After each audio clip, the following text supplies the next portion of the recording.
Yes, hello everybody. My name is indeed Simon Robson, and I have recently joined Siili as Group Creative Director, working across the Siili Group companies. And it's my pleasure to talk about, the bridge between brand and customer experience. It's something that I've long been interested in. Now I get an opportunity to talk about this.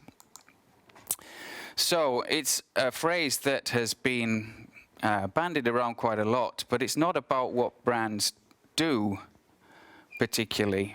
It's not about what they say, it's about what they do, which is very important, because that is in itself the experience they're creating.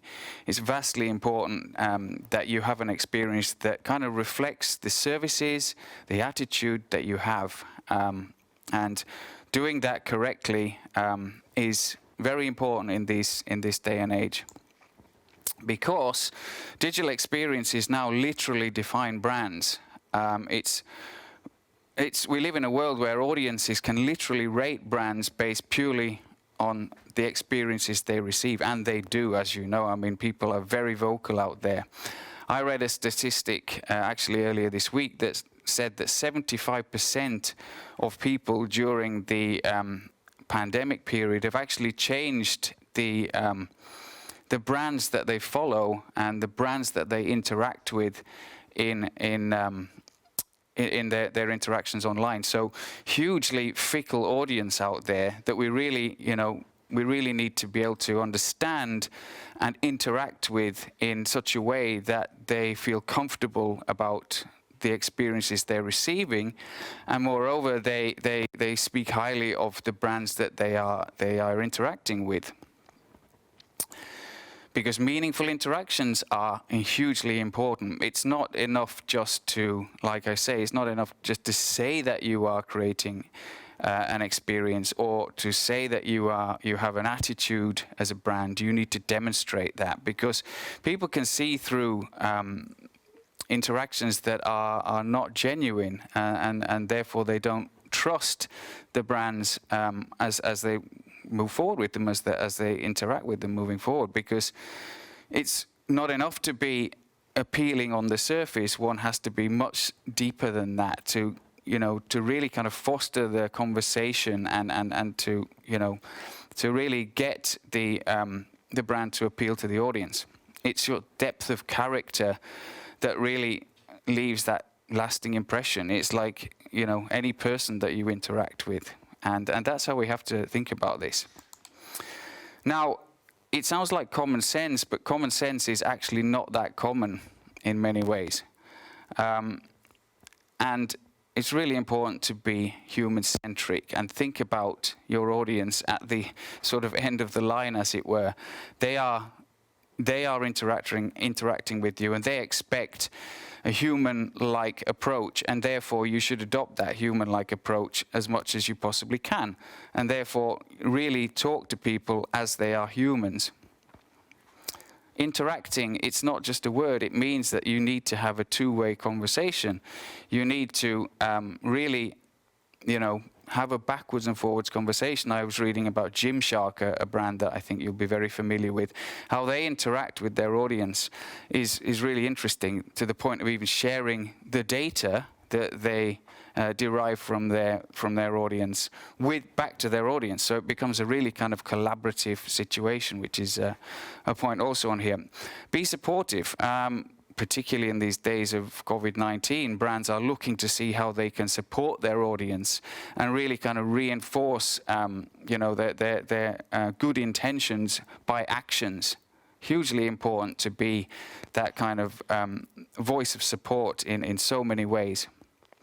Be collaborative, as I said. Gymshark's a good example of that, but there are many examples out there, and again, particularly COVID-19 has given rise to these collaborations that have been for the better good, and I think we will see much more of that as time progresses. And then, perhaps finally, be real and be yourself always. I mean, showing the kind of warts and all approach is I think really important. Being humanistic, being real, showing the successes, showing the failures, And really sort of wearing your heart on the sleeve, I think, is important, both for B2C brands and B2C and B2B brands for that matter, because then you get the audience's confidence and you get their trust and you get their support and all those good things that are derived from being human-centric and interacting with a person as if they are a real person. Hugely important, but not as well practiced as you might think in many ways. So, like anything, first impressions are vastly important. You only get a certain amount of time to impress your audience, and digital experiences are very important in that, because, like I started the presentation, it's not what you say, it's what you do which convinces, and those first impressions are really, really important, because people discuss this, people talk about this, and they will go on to tell other people how they felt about your brand too. So creating those sensory vibes is very important. How does a brand look and feel, and what vibes do they give off? And I'll get to some examples on that. But creating those lasting memories is hugely, hugely important by doing that. So sensory vibes, even in the B2B context, things like Cisco with their the Park initiative, where they got a situation where people could literally play with their digital innovations in context, or then again Microsoft, where they defined that children were not necessarily always happy in school, so they brought a fun learning environment and created that at the BET show. So there's lots of things that can be done to create those kind of lasting memories. And I've referred to it a little bit as the charm offensive, because you have to demonstrate charisma. This is like any relationship. You have to demonstrate that charisma to get somebody to sort of cherish the moments they spend with you. And when they start to cherish the moments they spend with you, they will fall in love with you, or that's the plan. So you have to be very, very focused on what they see, what they think, what they hear, because that all leads to what they feel. And that's hugely important, this depth of feeling. So there was an opportunity to combine the type of work that Siili are doing and bring into context a lot of what I'm talking about today. And we will continue to do that. We see a whole new opportunity for brands to bring this thinking to bear in order to shape the businesses of the future. And in my case, a new job. I'm 10 days in or something like that. So we've talked about sense of purpose, we've talked about branded utilities, connecting with audiences, and we've been doing that for quite a long time. We've been banging on about this for ages. But creating digital experiences gives us an opportunity to really do that in a oneer and create all these good things in something that is massively compelling and become a key part of people's lives. And this is a really good example with the delivery services, the Deliveroos and the Volts and so on of this world. Look what they have become from simply a food delivery service to more than you kind of ever imagined. They have created these digital experiences that are sort of like, it's almost like the fourth emergency service these days in terms of importance in people's lives. I was talking to a colleague yesterday who was saying that she really enjoys when they come round because you can have a chat with them as well, an actual real person in these days. So, people like these guys, they started doing food delivery, now they're doing clothing and they're doing flowers and they're doing all sorts of things really that, constitute this sort of very special experience that they now offer. So obviously we need to talk about this and after Corona, and let's hope that's sooner rather than later. We're now referring to this as AC, which I think is quite funny. And we're talking about this era that will be after Corona. And I think that it's fair to say that everybody is expecting brands to do something more and interact more and provide better experiences when we come out of this, because we've been so dependent upon digital as our window on the world in everything that we do. So people are expecting a step change, and as I said at the top of the presentation, people are voting with their feet, or rather with their fingers on the keyboards. And, there are great expectations for this, and it is being referred to as a new age. And a new age where emotional connections are hugely important. I think, again, with COVID, emotions have been running high, and we expect that from the brands that we interact with, be them in a B2B or a B2C setting, it doesn't matter. How you can sort of trigger people's emotions by sharing your own, and really ramping up these and being human is going to be incredibly important in a future after COVID. You need to celebrate the human side, so you need to look into your business and find where the real human aspects of what you do are. And this can be on any level. If, for example, you are in healthcare, for example, which is a really interesting business at the moment through digital and how they are interacting with patients and so on, you need to see where you need to be human. So if I have a particularly sensitive problem that I need to discuss, I don't necessarily want to do that with a robot, with a bot. I want to do it with a human being. So you need to balance the human side. And I think it's really interesting, the kind of assisted learning or coaching type approach that many businesses are looking to bring in together with their or for their customers. Because I think this type of behavior will be imperative in creating successful digital experiences or brands as a whole in the future. You have to be hyper-local, and I saw a really funny point the other day that most apps are developed for 26-year-olds in Silicon Valley, which really doesn't really cover the whole spectrum of audiences at all.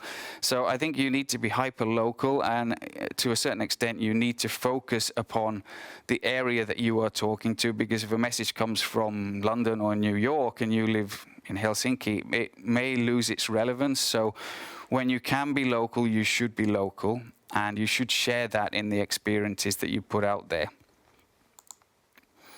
And you need to keep it real. You need to look through the lens of real people, because let's remember, they are at the end of the internet. And somehow that's, again, really been compounded through the whole situation of working at home and that kind of thing. This awareness that you must think that there are real people at the end of the experiences you create. So those experiences must be particularly catered for your audience, and you must be careful with that and use data to derive the right insights to be able to interact with your people in a real way. And it's a big thing at Siili to be real and create something that is indeed real. And I'm a great subscriber to that. And here's a bit of an example. This is for Dr. Martens, the infamous boots, and really how they carried on through the COVID situation. Obviously they make boots, and boots are made for walking, as the song goes. And obviously you can't do much of that in the current situation.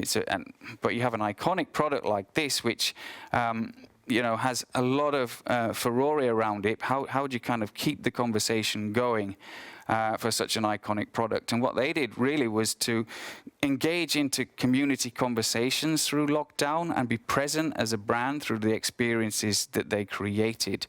And being present as an experience is hugely important in all of this, because you need to keep the engagement high. And like I say, in the future, I think the same will apply. And they've done this incredibly well through, as they say, through a digital lens. And really interesting to see how more sort of, static brands behave in this kind of situation.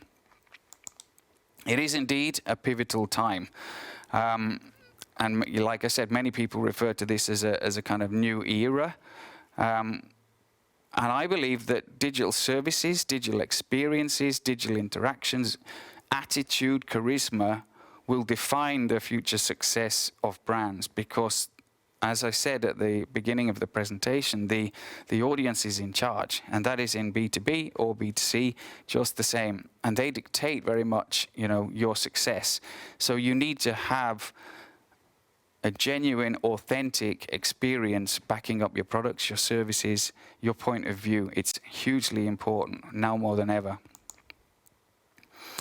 So when making it real, it's really now a time to rethink how you bring to bear your branded utilities, your sense of purpose, how you communicate. For example, if you want to sell something and it needs to be a quick sell, then it is of course fine to have a beautifully designed banner that you can just click on and the audience can buy things. I subscribe to that belief too, and I know many others do. But if you're talking about a more involved product or service, then you really should have a meaningful experience to back up what you're saying and to provide examples of what you're saying and to make people really sort of embrace your brand. It's the charisma that you demonstrate, the charm that you reflect that makes people love your brand and come back to your brand and feel good about working with your brand in a digital or in a physical context. So kind of need to recalibrate and think what is important and think where you can really provide services that sort of reflect what you do and are in line with your future intentions, because you should have a step change. All brands should be looking at the step change that is necessary as we come out of this era into this new digital, new brave world, I hope. And we're using the term digital an awful lot because there was a time when people didn't talk about digital and they talked about media as a whole. But I think digital now has a new sort of purpose and a new meaning, particularly because the fact we've been, surrounded by four walls in our home. And as I said, it's become more the window on the world than perhaps it ever has done before. So keep that in mind moving forward. Not everything will change, but some things will change. But moreover, people's attitudes, I think, will change. And look at it as an opportunity to kind of re-energize. As I gave examples of healthcare and that kind of thing, people are looking at how they can sort of re-energize the business. And this will go through, many of the industry sectors, banking and so on, to really, enjoy this change and take it as an opportunity and introduce the kind of new energy into everything that you do, because people love good experiences. Even when talking about going to a restaurant or going to the theatre or one of those physical experiences we used to do more often, people say it was a great experience. Now, as a brand, you should be really sort of embracing that, celebrating that, and looking what you can do to inform and entertain and surprise and delight in equal measure as you move forward, because there are so many possibilities. And we can talk about this all day, but that would be another meeting. So, real is rare. You may have seen a bit of a theme here, because Siili's phrase, being make it real, is something that I think is really important and a really good sentiment.